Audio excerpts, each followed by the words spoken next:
अस्सलाम एवरीवन। फैज़ान ने हादिया का हाथ सेट चोरी कर लिया। फैज़ान ने हादिया का ये हाथ सेट कैसे चोरी किया, क्या फैज़ान की असलियत सबके सामने आ जाएगी। आज का रिव्यू बहुत ज़्यादा इंटरेस्टिंग होगा।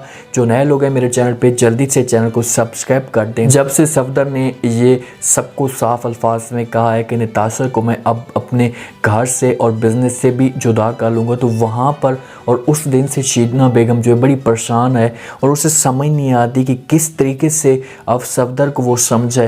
वो ये सोच रही होती कि अगर नताशा को जो है सफदर ने बिज़नेस से और घर से निकाल दिया तो नताशा जो है मुकम्मल तौर पर बर्बाद हो जाएगी और वो मजबूर होती है अब नताशा के साथ मुलाकात करना चाहती है ताकि वो नताशा को जाकर समझाए और उससे कुछ ना कुछ भरोसा और यकीन दिलाए। रमशा बार बार जो है फैज़ान को ब्लैकमेल कर रही है और उससे कहती कि भाई तू जल्द से जल्द आ और आकर मेरे साथ शादी कर, लेकिन फैज़ान भी उसे बार बार और आसरे पे आसरा देता जा रहा है कि बहुत जल्द मैं तुम्हारे पास आऊँगा। हादिया का हाथ सेट पड़ा होता है, वो हादिया को फैमिली की तरफ से गिफ्ट मिलता है, अपने वालिदैन की तरफ से उसकी अलमारी में पड़ा होता है। फैज़ान मौके का फ़ायदा उठाकर वो हाथ सेट चोरी करके ले जाता है और वो जाकर रमशा को पहना देता है। जैसे ही रमशा हाथ सेट देखती है तो उसके मुंह में पानी आ जाता है, वो बहुत ज़्यादा खुश होती है। लेकिन पीछे से हादिया की जो फैमिली होती है, राजी और राजी की माँ बाप जितने भी होते हैं, वो किसी जगह पर तैयारी पकड़ते हैं, किसी डिनर पर जाते हैं। तो हादिया जो है वो हाथ सेट देखने के लिए जैसी जाती है तो वहाँ पर उस अलमारी में हाथ सेट मौजूद नहीं होता। वो बड़ी परेशान हो जाती है और आकर सबको बता देती है और कहती कि भाई मेरा हाथ सेट मौजूद नहीं है, वो मेरे लिए अनमोल था, फैमिली की तरफ से मुझे मिला था।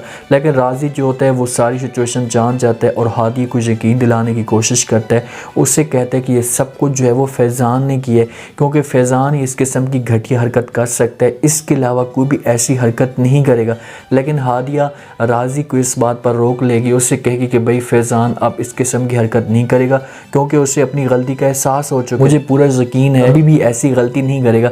लेकिन राजी इससे मज़ीद इसके साथ बहस तो नहीं कर सकता कि भाई ये सब कुछ फैज़ान ने किया है। वो चुप हो जाता है कि भाई ये आपस में मियाँ बीवी हैं, इन दोनों का काम जाने और ये खुद जाने। रमशा जब हार पहनती है उसके बाद जो है फैज़ान उससे कहते कि आप मुझे जो जाना चाहिए, तो वहाँ पर जो है रमशा हार को फेंकती है और उससे कहती कि भाई मुझे जो है इस हार की ज़रूरत नहीं। हार पहले हासिल कर लेती है और उसके बाद उसे पता है कि भाई फैज़ान तो लेकर जाएगा नहीं ये हार। उससे कहती कि मुझे हार की ज़रूरत नहीं है, मुझे सिर्फ़ और सिर्फ आपकी ज़रूरत है, मैंने आपके साथ शादी करनी है। फैज़ान उससे कहते हैं कि भाई जैसे हालात ठीक होंगे उसके बाद जो मैं तुम्हारे साथ शादी कर लूँगा, फ़िलहाल तुम चुप रहो। वहाँ से फैज़ान चला जाता है। पीछे से जो माँ होती है वो इससे कहती है कि भाई तुम इसके से जान छुड़ा क्यों नहीं लेते, छोड़ दो इसे। तो वहाँ पर जो है जैसे रमशा ये बातें सुनती तो अपनी माँ को जवाब देती, उससे कहती कि भाई बड़ी मुश्किल से मैंने इसे अपनी मुट्ठी में किया है और मैं अब इसे नहीं छोड़ना चाहती। बेगम काफ़ी मजबूर होती है और काफ़ी सोच और विचार के बाद वो आखिरकार अपनी बेटी को मिलने के लिए चली जाती है। जब अपनी बेटी की हालत देखती, ना उसके लिए कुछ खाने के लिए होता है, ना कुछ सही पीने के लिए होता है, ना पहनने के लिए होता है, उसकी हालत ये देखकर बड़ी अपसेट होती है। वहाँ पर जो है इसकी बेटी नताशा अपनी माँ को कहती कि माँ जी मैं इसके साथ नहीं रह सकती, मैं तलाक लेना चाहती हूँ, यहाँ से जाना चाहती हूँ। से यकीन दिलाती है और उससे कहती कि भाई तुम्हारी शादी को 2 ही हफ्ते हुए हैं और 2 हफ्तों के बाद तुम तलाक लेकर जाओगी अपने पापा के सामने, तो क्या तुम्हारा वालिद तुम्हें माफ़ कर देगा?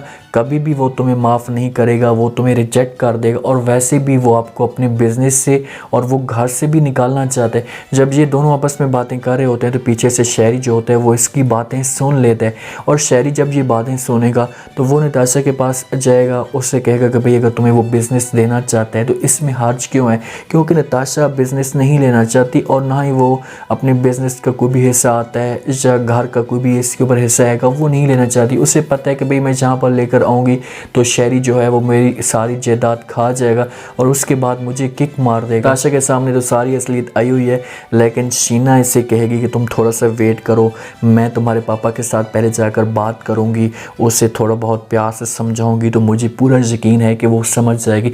अब जाएगा जैसे फैज़ान घर तो हादिया इसके पास पूछने की कोशिश करेगी, ऐसे कहेगी कि भाई मेरा जो हाथ सेट है वो चोरी हो गया, किसने चोरी किया? ये फ़ौरन मुकर जाएगा, इससे कहेगा कि मुझे तो इस बात का बिल्कुल भी इल्म नहीं है लेकिन राजी को इसके ऊपर 100% यकीन है और वो इसकी खोज निकालने की कोशिश करेगा। मेरे आज का ये रिव्यू, आज का ये टीज़र आप लोगों को पसंद आया होगा। अपने कमेंट सेक्शन में अपनी लाजमी दिन में बताना कि आपको क्या लगता है कि हादिया इस हार के चोरों के ऊपर कैसे पहुंच पाएगी। जैसे अगर उसे पता चलता है कि फैज़ान ने ये सब कुछ चोरी की है तो क्या हादिया फैज़ान को माफ़ कर देगी, क्योंकि फैज़ान तो अब बहुत ज़्यादा अच्छा बना हुआ है और सफदर को भी थोड़ा बहुत यकीन आ रहा है कि भाई मेरा बेटा अब सुधर आ रहा है। और हादिया इतनी हैरान है कि भाई इतनी तेज़ी से ये बंदा सुधर कैसे गया। जब उसे ये सारे करतूतों को पता चलेगा तो फिर ये कभी भी अपने आप को माफ़ नहीं करेगी। ये सब आपने कमेंट सेक्शन में बताना है और चैनल को लाजमी सब्सक्राइब कर दें। अपना खास ख्याल करें, दुआ में याद रखें। मुझे दीजिए इजाज़त। अल्लाह हाफ़िज़।